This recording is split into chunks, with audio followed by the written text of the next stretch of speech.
आप सभी लोगों से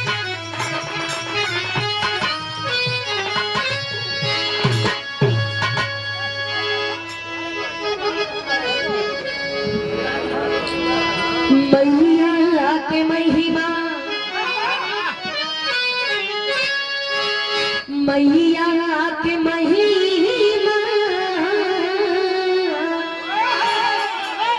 मैया के महिमा से सब साज बाजे। मैया के महिमा से सब साज बाजे। कि ज्ञान बुद्धि नहीं है,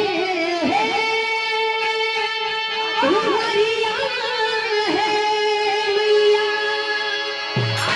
कली कली प्रीतिया बा गीतिया में लागल। हो जा तू हई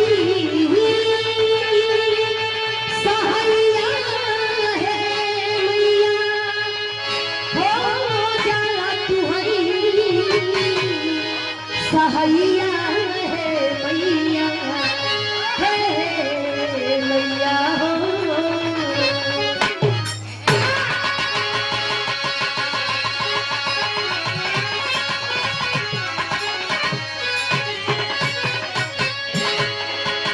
हम निवेदन करना चाहेंगे कि थोड़ा आप लोग जहाँ जहाँ भी बानी आप लोग अपना अपना स्थान लेके बैठ जाइए। हाँ, नहीं तो पाँव भारी हो जाई।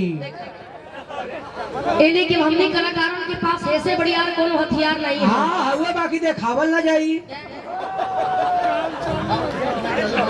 हाँ, देखावल जी तो बिना काले बैठ जाइए लोगन। ज्यादा नहीं है तो अपन हथियार अपने पास रखा। और आप लोगों से निवेदन बा कि आप लोग अपना अपना स्थान लेकर के बैठ जाएं। हाँ, बिहार जगत के तमाम हस्ती हमारे बीच आ चुकी है और आप लोगों को कार्यक्रम का आनंद मिलता रहेगा।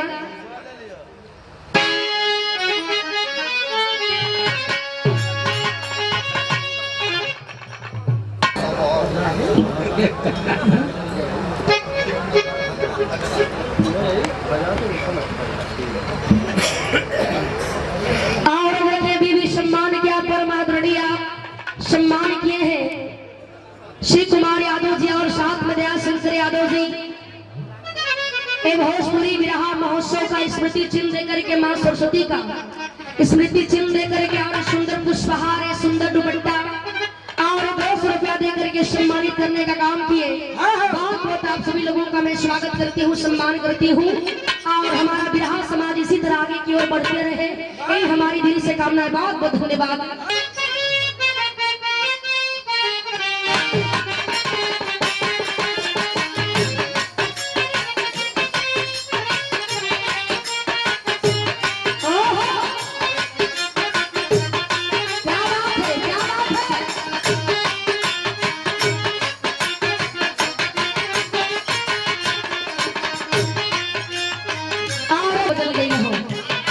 मास्टर गीत का जो कोनो दुल्हन अपना सैया पे फोन लगा के कहती है, हमारी बात सुनी क्या कहे।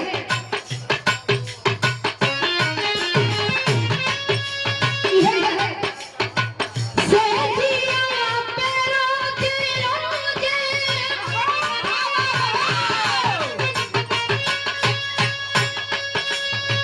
सेठिया पे रोज रोज कहाँ के जवानी।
मीडिया मंत्री इधर ही है। और इन्हें भी सम्मान किया गया जो बड़ी ही सुंदर भोजपुरी की गायिका है ये अमृता गौतम जी के द्वारा सुंदर पुष्पहार बहुत रुपया से सम्मान बहुत बहुत स्वागत करते हैं। अच्छा जैसे आप लोग घबराई हन मत। हाँ भाई दुकानदारी के बाद है लॉकडाउन भर तो खुदा बंद रही है। लेकिन गौर करेंगे कहा गई कि मन की तरंग मार लो बस हो गई भजन आदत बुरी सुधार लो बस हो गई भजन। ये वंदना के आखिरी लाइन में कहना है क्या गुरुवर बिहारी श्यामा जी के पास आखिरी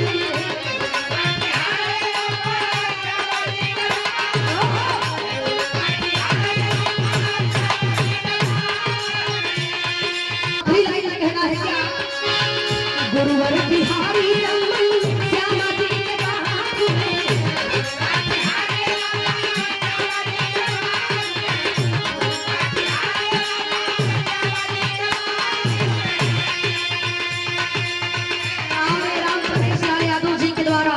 जो बड़े ही सुंदर कलाकार हैं हमारे मंच पर मंचासी में हैं